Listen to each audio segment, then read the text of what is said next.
Hello बच्चा लोग, आज मैं आपके साथ डिस्कस करने वाला हूं एक इम्पोर्टेंट टॉपिक क्या है? टॉपिक का नाम है बैंक रिकॉन्सिलिएशन स्टेटमेंट। तो क्या होता है, कैसे होता है, ये आज मैं आपके साथ डिस्कस करूंगा। सबसे पहले यहाँ पर आपको पता होना चाहिए बैंक रिकॉन्सिलिएशन स्टेटमेंट बनाने से पहले कि जो कैश बुक है वो क्या होता है और पासबुक वो क्या होता है। तो चलिए शुरू करते हैं। मेरा नाम है रवि के शेफ और आप देख रहे हैं अकाउंट्स की 95 प्लस सीरीज।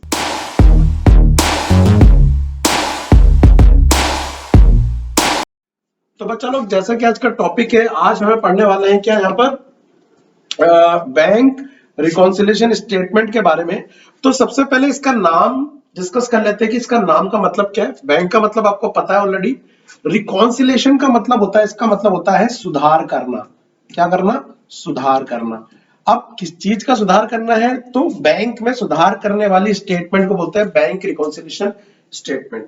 लेकिन इसको समझाऊं कि क्या होती है, उससे पहले आप चीज एक समझिए कि आप सभी ने क्लास 11th में अकाउंट लेने से पहले या कॉमर्स लेने से पहले ये सुना होगा कि अकाउंट में शायद बैंक से रिलेटेड कुछ करना पड़ता है। बट हो सकता है आपने बहुत टाइम हो गया पढ़ते हुए क्लास 11th में, आपने नोटिस करा होगा बैंक से डायरेक्ट लेना देना कुछ नहीं है।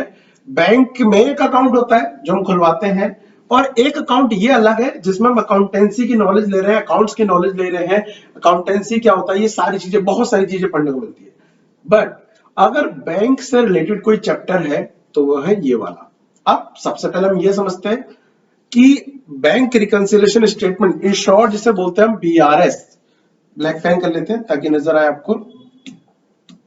क्या बोल रहा हूं मैं? बीआरएस शॉर्ट में बोलूंगा, लिखना मत आप। शॉर्ट में आप पूरा लिखेंगे बैंक रिकंसिलिएशन स्टेटमेंट क्या है। उसे आगे जाने से पहले मैं आपको बता दूं, थोड़ा सा मुझे जुकाम हो रखा है तो आवाज जैसी भी है एडजस्ट करिएगा। कोशिश करेंगे कि कॉन्सेप्ट आपको अच्छे समझाए, ठीक है। चलिए, तो आपने नोटिस करा होगा जब एक बिजनेस काम करता है तो वो अपने पास रिकॉर्डिंग करता है बिजनेस, और उस रिकॉर्डिंग के लिए वो कई सारी बुक्स बनाता है ना। आपने सुना होगा वो कौन सी बुक बनाता है? कैश बुक बनाता है, ठीक है। वो सेल बुक बनाता है, वो परचेज बुक बनाता है। नोटिस करे होंगे आप, परचेज बुक। अब अभी हमारे को इससे कोई लेना देना नहीं है, इससे कोई लेना देना नहीं है। हमारा लेना देना है वो किससे है? कैश बुक से है। अब कैश बुक भी आपने पढ़ा होगा कि दो कॉलम की होती है। एक होती है सिंगल कॉलम, और एक हमारी वाली जो हमें काम आएगी वो है डबल कॉलम, जिससे हमें लेना देना है डबल कॉलम। अब इस डबल कॉलम में आप नोटिस करिए, डबल कॉलम क्या, एक बनता है कैश का कॉलम और एक बनता है बैंक का कॉलम। तो अगर मैं डबल कॉलम कैश बुक की यहां पे बात करूं बेटा, तो उसका कुछ फॉर्मेट पे जरा ध्यान से दीजिएगा। कुछ ये था, पहला कॉलम बनता था डेट का, particular, ledger folio, cash, bank, again date, फिर पर्टिकुलर्स और कैश और बैंक। अगर इस फॉर्मेट को भी मैं समझाने की कोशिश करूं, ध्यान रखना मैं बीआरएस ही पढ़ा रहा हूं, लेकिन बीआरएस का फंडा समझने के लिए आपको जरूरी है कि पता होना चाहिए डबल कॉलम कैश बुक कैसे काम करती है। पूरा नहीं कराऊंगा, बेसिक कराऊंगा। तो ये साइड डीआर साइड, ये साइड सीआर साइड, और इसका नाम कैश बुक हम रख देते हैं, कोई दिक्कत नहीं है। नोटिस करिए, ये क्या है? डेट है, ये क्या है? पर्टिकुलर है, ठीक है, एलएफ। ये कैश का कॉलम है, नोटिस करना, और ये बैंक का कॉलम है, ठीक है। सेम डेट अगेन, उसके बाद फिर पर्टिकुलर, उसके बाद कैश, अब मैं बैंक का बनाना भूल गया यहाँ पे, एक बैंक का कॉलम, ठीक है। This is ledger folio. अब समझने वाली बात क्या बेटा, हमारे पास ओपनिंग बैलेंस कितना पड़ा है अगर बिजनेस की, ध्यान रखना ये कौन बनाता है? ये बिजनेस बनाता है कैश बुक। तो अगर मैं मंथ स्टार्टिंग की बात करूं, मान लेते हैं 2024 की 1 अप्रैल को मेरे पास कितने पैसे पड़े हैं, तो हम क्या लिखेंगे? To balance BD. ओपनिंग मान लेते हैं मेरे पास 7000 रुपीज पड़ा हुआ है और इसमें 3000 रुपए पड़े हैं। ऐसे ही होता है जनरली, ठीक है। अब अगर पूरे साल भर हमारे पास कैश आएगा जाएगा तो इसमें डालेंगे, ऐसे ही ऑनलाइन आएगा इसमें डालेंगे। आपको पता है कोई भी बिजनेस आज की डेट में केवल कैश पे डिपेंड नहीं है, वो सामान जो लेता देता है वो बैंक से भी लेता देता है, मतलब जो ट्रांजेक्शन होती है। तो अगर कैश से रिलेटेड होती है तो हम कैश में डालते हैं। अगर कैश, जैसे डेबिट में क्या आता है, डेबिट में आता है जब पैसा आता है, आना। और क्रेडिट में कब डालते हैं बेटा, जब पैसा जाता है। ठीक है, तो अगर हम कैश कैश की बात करें तो अगर कैश कैश में पैसा आ रहा है तो यहां डालेंगे, और कैश कैश बैंक की बात करें, अगर बैंक में आ रहा है तो उधर, जा रहा है तो उधर। फॉर एग्जाम्पल के लिए मान लेते हैं कि मेरे को एक सुरेश नाम का बच्चा है मेरे पास, उसने मेरे को फीस सेंड करी, done done done sir, screenshot भेज दिया कि मैंने आपको फीस पे कर दी है। अब जब वो मेरे को फीस पे कर रहा है तो मेरे पास पैसा आ रहा है, जा रहा है, आ रहा है। तो मैं यहां पर मान लीजिए डाल देता हूं 3 अप्रैल को पैसा आया किससे, सुरेश से, सुरेश। अब मैं उसे कैश में डालूंगा या बैंक में डालूंगा, जनरली मान, क्योंकि उसने अकाउंट में ट्रांसफर करा तो मैं बैंक में डालूंगा। मान लो उसने कितने भेजे मुझे, 1000 रुपए भेजे, सही बात है, डाल दिए मैंने। और अगर कैश में आएगा, मान लो कोई दूसरा बंदा है मोहित, और उसने मुझे फीस लाके दी कैश में, तो मैं यहां पे डाल दूंगा, कोई दिक्कत नहीं है। ऐसे ही जब हम कोई पेमेंट करते हैं तो हम बाय साइड पर डालेंगे। फॉर एग्जांपल के लिए मैंने क्या करा, फर्नीचर परचेज करा अपने कोचिंग के लिए, और पेमेंट जो करी वो मैंने स्कैनर से कर दी, ऑनलाइन कर दिया, चेक से कर दी, जो भी है। तो 5 अप्रैल को बेटा मैंने क्या करा, बाय फर्नीचर परचेज करा, उसकी पेमेंट कर रहा हूं, फर्नीचर। और क्योंकि ऑनलाइन कर रहा हूं तो मैं इस तरफ डाल रहा हूं 5000 रुपए। आप नोटिस करिए, ये मैंने यहां पे डाले, ठीक है, 5000 रुपए।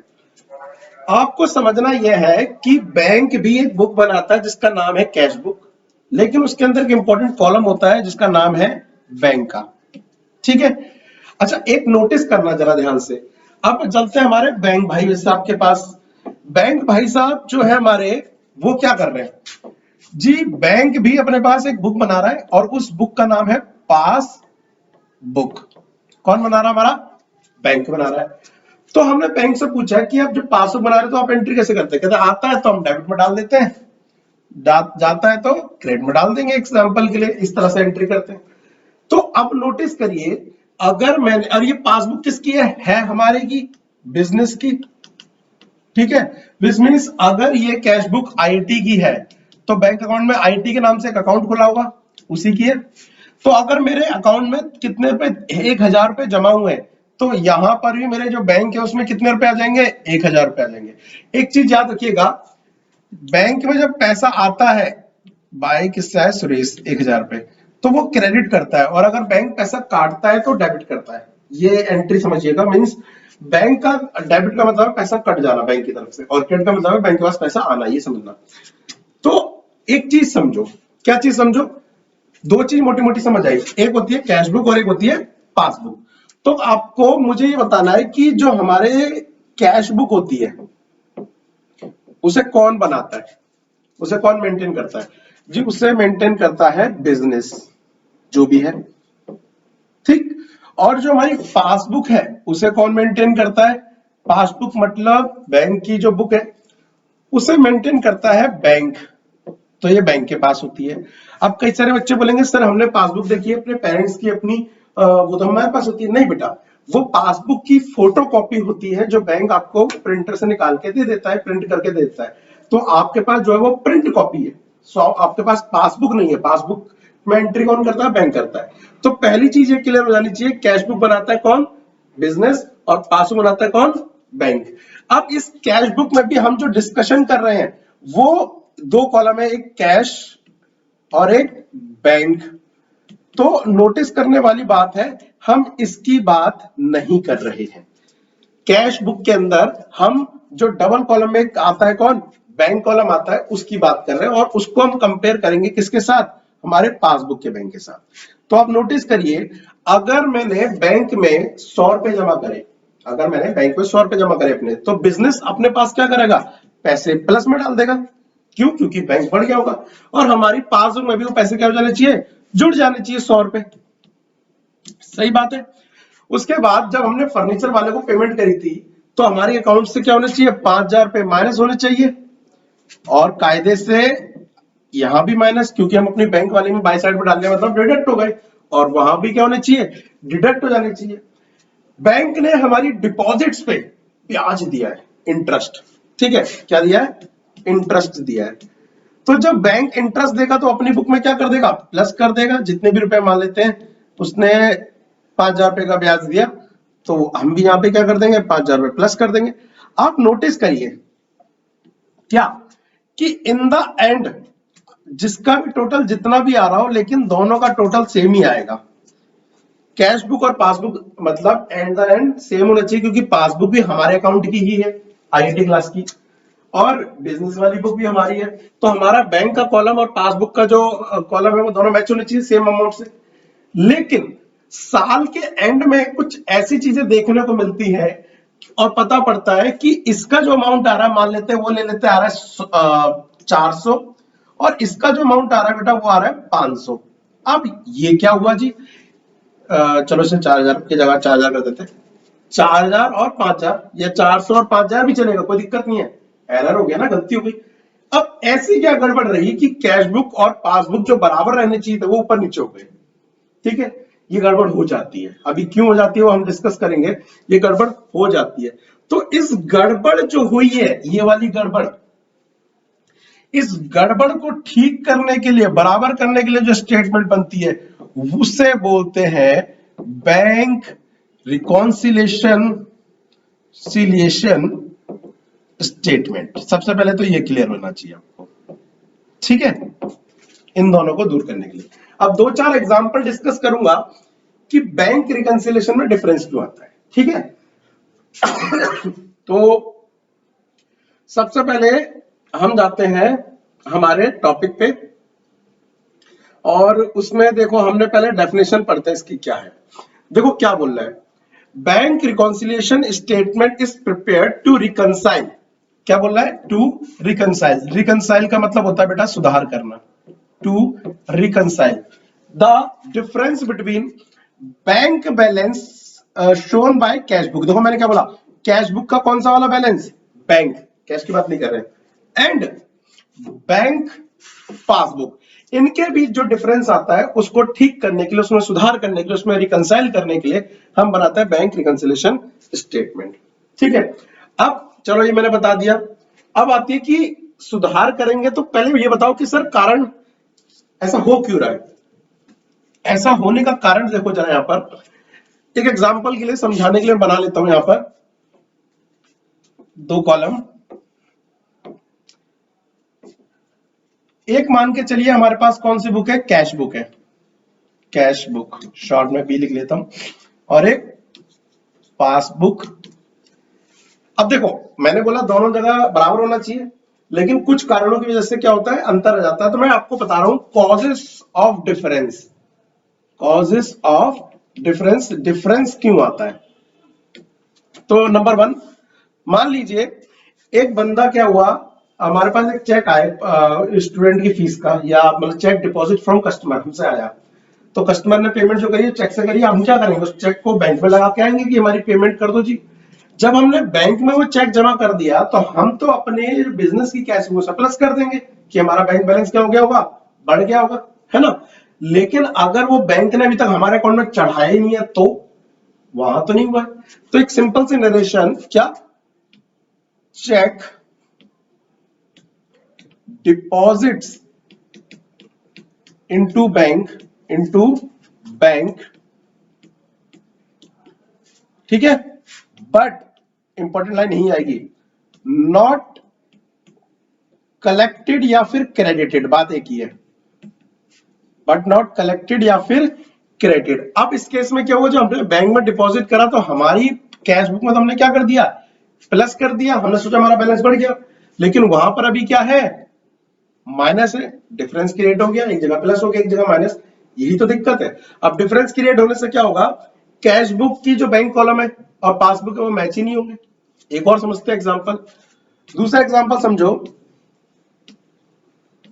चेक इशू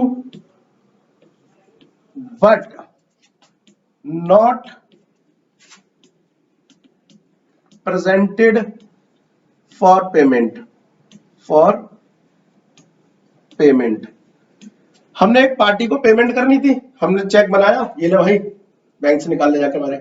अब जैसे ही वो हमारे बिजनेस से गया, हमारे बिल्डिंग से गया, हमने तो अपनी बुक में क्या कर दिया, एंट्री माइनस मार दी कि चेक गया है, इसका मतलब पैसे कट जाएंगे। अभी वो क्या करा है, बैंक में चेक लेके गए ही नहीं है, तो चेक वो प्रेजेंट अगर जब तक बैंक में नहीं होगा, बैंक काट देगा क्या, हमारे अकाउंट से नहीं काटेगा। तो बैंक में अभी भी अमाउंट क्या है, प्लस है, ले फिर गड़बड़ हो गई।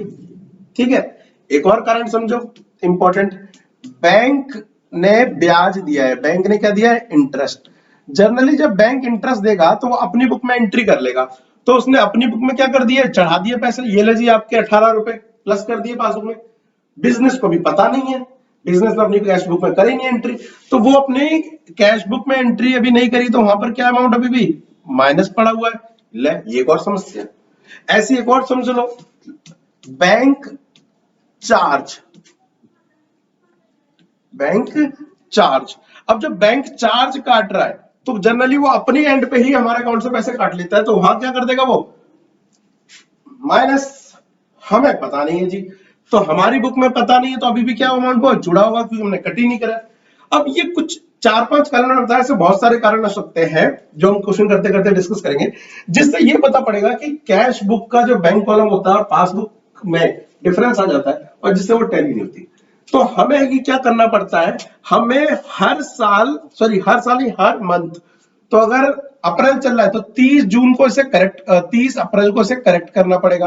अगर जून चल रहा है तो 30 जून को, जुलाई चल रहा है तो 31 जुलाई को, अगस्त चल रहा है तो 31 अगस्त को, इसे हमें क्या करना पड़ेगा, ठीक करना पड़ेगा। अब ठीक कैसे करते हैं कि अगर कैश बुक का कॉलम दिया है, पासबुक का कॉलम दिया है और मैं एंट्री बता रखी है, वो कैसे करते हैं, तो वो तो मैं बताऊंगा आपको नेक्स्ट पार्ट में। सबसे पहले मुझे ये बताओ कि क्या आपको समझ आ रहा है कि बैंक रिकंसिलिएशन स्टेटमेंट क्यों बनाई जाती है, क्या गड़बड़ आ रही है, और अगर समझ आ रहा है तो प्लीज कमेंट में लिख दो इंटरेस्टेड, इसका पार्ट 2 जरूर लेके आऊंगा।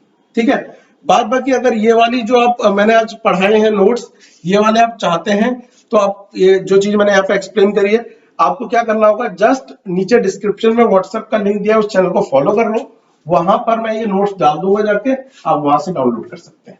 ठीक है, तो आज के लिए इतना ही, मिलते हैं नेक्स्ट क्लास में, तब तक के लिए thank you, tata, bye bye.